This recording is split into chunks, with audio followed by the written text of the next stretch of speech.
शुभकामनाओं के साथ हम भारतीय अर्थव्यवस्था पे आगे बढ़ते हैं। प्रति व्यक्ति मासिक उपभोग व्यय के आधार पर, मतलब उपभोग व्यय के आधार पर जब गरीबी का आकलन करने वाली समिति कौन सी थी? तो ये थी दांडेकर एवं रत्न समिति। इससे पहले हमने कहा कि कैलोरी के आधार पर सुरेश तेंदुलकर समिति थी, और प्रति व्यक्ति मासिक उपभोग के व्यय के आधार पर दांडेकर एवं रत्न समिति।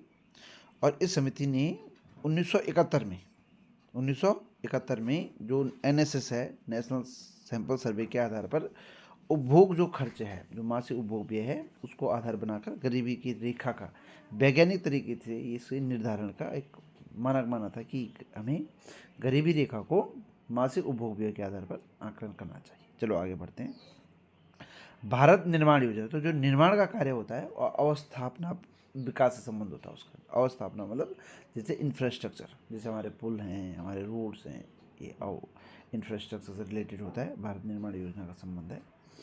आगे बढ़ते हैं। भारत में बेरोजगारी से संबंधित आंकड़े जारी करने वाला निकाय कौन है?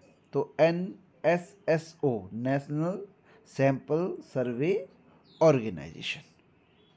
ये जो संगठन है, यही भारत में बेरोजगारी से संबंधित आंकड़ों को बताता है। आगे बढ़ते हैं।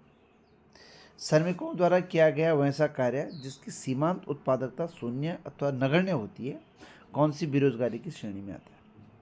तो बेरोजगारी की बहुत, जैसे घर्षणात्मक बेरोजगारी है, शिक्षित बेरोजगारी, मौसमी बेरोजगारी। तो ये प्रच्छन्न बेरोजगारी है। प्रच्छन्न सीमांत उपयोगिता का मतलब होता है, या उत्पादकता का मतलब होता है कि जब हम अंतिम जो श्रमिक को लगा रहे हैं और उसको हमने कार्य पे कार्योजित किया और उससे भी उत्पादन पर कोई फर्क नहीं पड़ता। जैसे गांव में देखोगे जो कृषि है, तो कृषि में हमारे यहाँ प्रच्छन्न बेरोजगारी पाई जाती है, क्योंकि 4 लोगों के द्वारा जो उत्पादन किया जा रहा है खेती में, अब घर का एक सदस्य और लग गया उसमें, तो उत्पादन में अंतर नहीं आया। लेकिन श्रमिकों में तो अंतर आ गया, लेकिन उत्पादन में कोई अंतर नहीं आता। सीमांत कहते हैं कि अंतिम इकाई के कारण जो अंतर आता है कुल उत्पादन में, उसे सीमांत कहते हैं। तो यहाँ पर प्रच्छन्न बेरोजगारी इस प्रकार की श्रेणी में आती है। लगते तो हैं कि वो रोजगार में लगे हुए हैं, लेकिन वो वास्तव में रोजगार में नहीं होते, क्योंकि उत्पादकता शून्य रहती है। आगे बढ़ते हैं। ट्राइसेम का एक कार्यक्रम है, ये ग्रामीण विकास का कार्यक्रम है।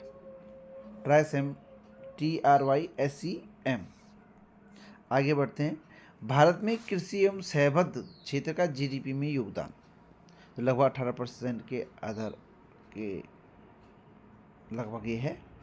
कृषि एवं सहबद्ध मतलब एग्रीकल्चर एंड एग्रीकल्चर अलाइड जो एक्टिविटीज़ हैं, उनका GDP में योगदान 18%। निम्न में से कौन खरीफ की फसल नहीं है? तो निम्न में से खरीफ की फसल नहीं है, तो चना खरीफ की फसल नहीं है। आगे बढ़ते हैं। नेक्स्ट है, निम्न में से जायद की फसल है? गन्ना जायद की फसल है। हरित क्रांति के किस फसल के उत्पादन में सर्वाधिक प्रभाव पड़ा था? हरित क्रांति का नाम सुना, M स्वामीनाथन का नाम भी सुना होगा। अभी उनको नोबेल प्राइज़ भी दिया गया है, उनको नोबेल प्राइज़ भारत रत्न से भी सम्मानित किया गया। तो हरित क्रांति के जन्मदाता M स्वामीनाथन, और इसमें जो सर्वाधिक प्रभाव पड़ा वो गेहूँ पर पड़ा। नीली क्रांति का संबंध किससे है? तो जैसे श्वेत क्रांति का संबंध दूध से है, तो ऐसे नीली क्रांति का संबंध मछली से, मछली उत्पादन से है। नेक्स्ट बढ़ते हैं। भारत में द्वितीय हरित क्रांति की शुरुआत कब की गई? तो 1981 और 84 के बीच द्वितीय हरित क्रांति की शुरुआत की गई थी, और पहले 67 के आसपास, 67-68 के आसपास हमने प्रथम हरित क्रांति के रूप में देखा। आगे बढ़ते हैं। विश्व में गेहूं उत्पादन में भारत का स्थान दूसरा है, और वैसे भी जो ये हरित क्रांति का प्रभाव भी गेहूं की उत्पादन पे ही सबसे अधिक पड़ा था। तो यदि हम गेहूं के उत्पादन में देखें तो विश्व में भारत का दूसरा स्थान है। आगे बढ़ते हैं। भारत में गेहूं के प्रति हेक्टेयर उत्पादन में, मतलब उत्पादकता देखें हम, तो पंजाब में उत्पादकता सबसे अधिक है भारतीय राज्यों में। भारतीय कृषि भू क्षेत्र मुख्य रूप से सिंचाई के लिए किस पर निर्भर है?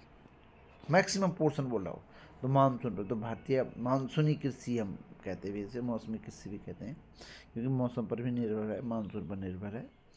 भारत की पहली औद्योगिक नीति, तो पहली औद्योगिक नीति 1948 में भी, और दूसरी 1956 में।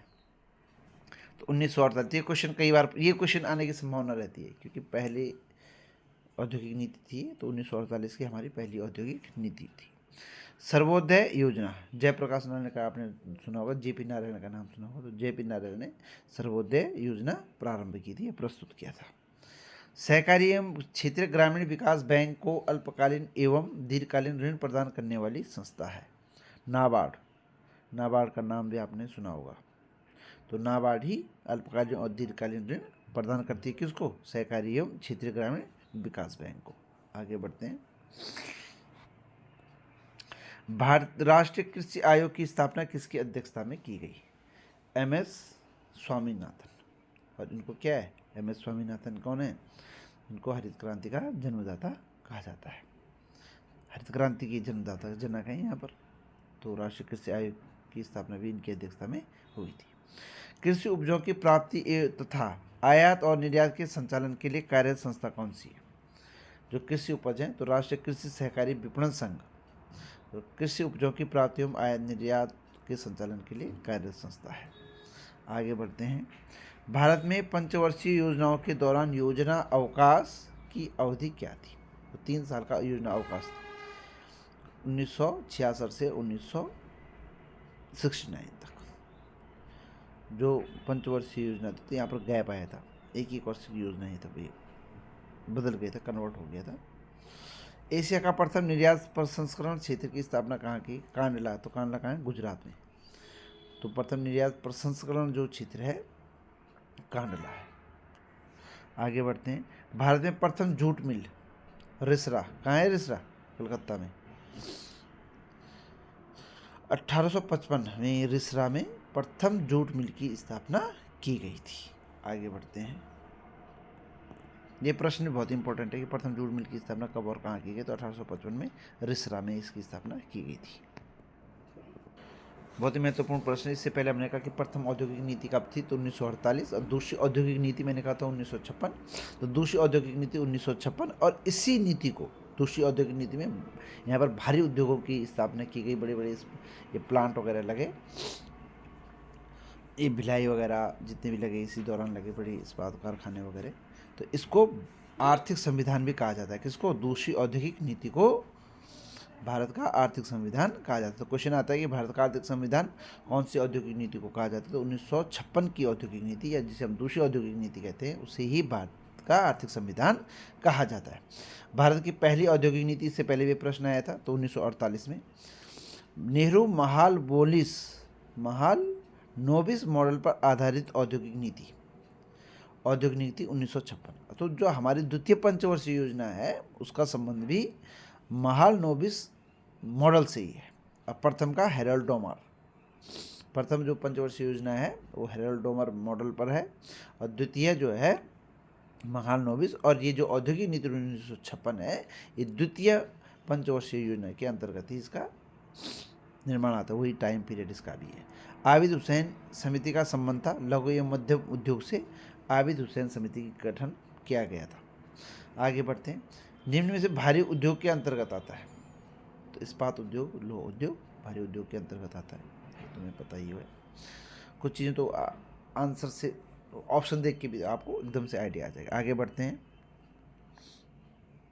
किसी भी कंपनी को नवरत्न का दर्जा किस विभाग द्वारा दिया जाता है? तो लोक उद्यम विभाग द्वारा नवरत्न का। तो 3 प्रकार के, एक क्या है? मिनी रत्न, फिर नवरत्न हो गया, फिर महारत्न हो गया। ये कंपनियां, इनका जो टर्नओवर होता है एक साल के अंदर का, जो पिछले 3-4 सालों का टर्नओवर, उसका बेस मानते हैं। उस आधार पर निर्धारण करते हैं कि कंपनी मिनी रत्न कंपनी, नवरत्न है, महारत्न है, इससे निर्धारित होता है। तो ये जो विभाग जो दर्जा देता है, ये लोक उद्यम विभाग है। आगे बढ़ते हैं। मिनी रत्न योजना का प्रारंभ कब किया गया था? तो 1997 में, 1997 में मिनी रत्न योजना का प्रारंभ किया गया था। नवरत्न योजना का प्रारंभ भी 1997 में ही किया गया था। महारत्न, अब अभी कहा ना हमने कि जो टर्नओवर होता है, टर्नओवर से ही जो कारोबार सीमा होती है, उससे पता चलता है कि कोई कंपनी मिनी रत्न में आती है, नवरत्न में आती है, महारत्न में आती है। तो ये कह रहे हो जो महारत्न का दर्जा प्राप्त करने वाली कंपनी है, उनका औसत कारोबार, उनका टर्नओवर कितना होना चाहिए? 25,000 करोड़ होना चाहिए। भारत में फिलहाल अभी हमारे पास 7 महारत्न कंपनियां हैं। शहरी क्षेत्रों में सर्वाधिक रोजगार किस क्षेत्र से प्राप्त है? तो शहरी क्षेत्र में, जैसे हमने कहा, जैसे जैसे अर्थव्यवस्था विकसित विकास की ओर अग्रसर होगी, ठीक है, वैसे वैसे सेवा क्षेत्र का, मतलब तृतीय क्षेत्र का योगदान बढ़ता जाएगा। तो इसलिए शहरी क्षेत्रों में सेवा क्षेत्र का योगदान सबसे अधिक है, मतलब रोजगार के अवसर सबसे ज़्यादा उपलब्ध यहीं पर होते हैं। आगे बढ़ते हैं। उदारीकरण, निजीकरण और भूमंडलीकरण, लिबरलाइजेशन, प्राइवेटाइजेशन एंड ग्लोबलाइजेशन की नई आर्थिक नीति की घोषणा किस प्रधानमंत्री के काल में हुई थी? तो 1991 की ये नीति है, 1990-91 की। नरसिम्हा राव जी उस समय प्रधानमंत्री थे, और जो अभी हमारे पूर्व प्रधानमंत्री मनमोहन सिंह जी, जिनका कि देहावसान हुआ, इन्हीं को इसका श्रेय जाता है। तो 1991 की जो एलपीजी पॉलिसी है, तो पूर्व प्रधानमंत्री जो मनमोहन सिंह जी थे, उन्हीं को उसका विशेष श्रेय जाता है। और ये बता दूं कि वो रिजर्व बैंक के गवर्नर भी रहे हुए थे, और जो ये कार्यकाल था एलपीजी का, ये नरसिम्हा राव की सरकार थी तब। तो मनमोहन सिंह से रिलेटेड क्वेश्चन है, तो आने की पूरी संभावना बनती है। तो बहुत ही इंपॉर्टेंट क्वेश्चन है। सोना चांदी जैसी बहुमूल्य धातुओं को नियर मनी कहा जाता है, क्योंकि ये इजिली कन्वर्टेड होती हैं किसमें? भैंसों में। तो जो कहते हैं बहुमूल्य वस्तुएं जिनका मार्केट हमेशा एक तैयार रहेगा, तैयार मार्केट है इनका सोना चांदी का, तो इनको नियरेस्ट मनी है ना, तो इसको नियर मनी मार्केट कहते हैं। निम्न में से किसमें 100% तरलता होती है? नोट, चेक, प्रतिभूति, हुंडी। हुंडी की तरलता है। पहले चलता था हुंडी, अब तो है नहीं फिलहाल।